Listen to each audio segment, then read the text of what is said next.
assure me that you would take it and see that President Trump would have a chance to read it? Well, what I can do is I can read it and I can give it to President Trump's legislative team that I work with. I'm not certain I can put it in his hands. No, I understand. Okay. But once you read it, you people now are going up there to try and get rid of Obamacare, fix the income tax laws.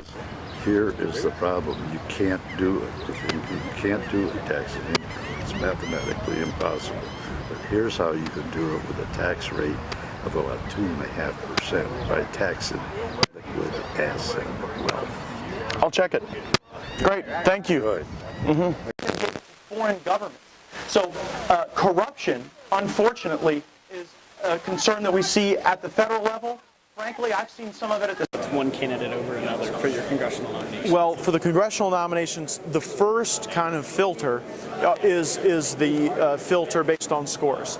If we know that you have scores or grades that simply would never qualify you for admission, those folks are the kind of the first to fall out. Then when you've got to separate among a bunch of people who all have the qualifying scores, it's going to be this review board, this process where we're going to have, been to these various service academies, also civilians who are civilian leaders in our community.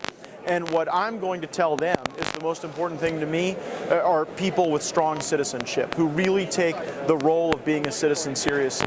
So just a little window into my life, I went to William and Mary Law School, and I applied to all these various law schools, and that was the best school I got in, and I probably was a little below their middle 50% on their standardized tests.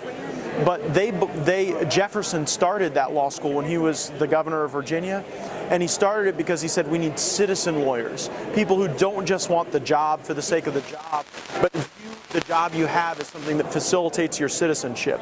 And so, for me, it'll be important. What things have you done in the community? What have you done to help your neighbors?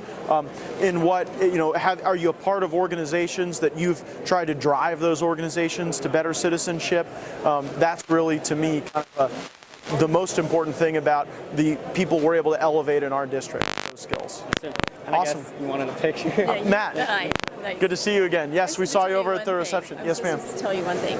Joe Endry wants you to get the Navarre pass opened. Well, tell him to read about that. We were down in Navarre having that meeting today. Let's grab our picture. Oh wait, you want this? I forgot. You want it because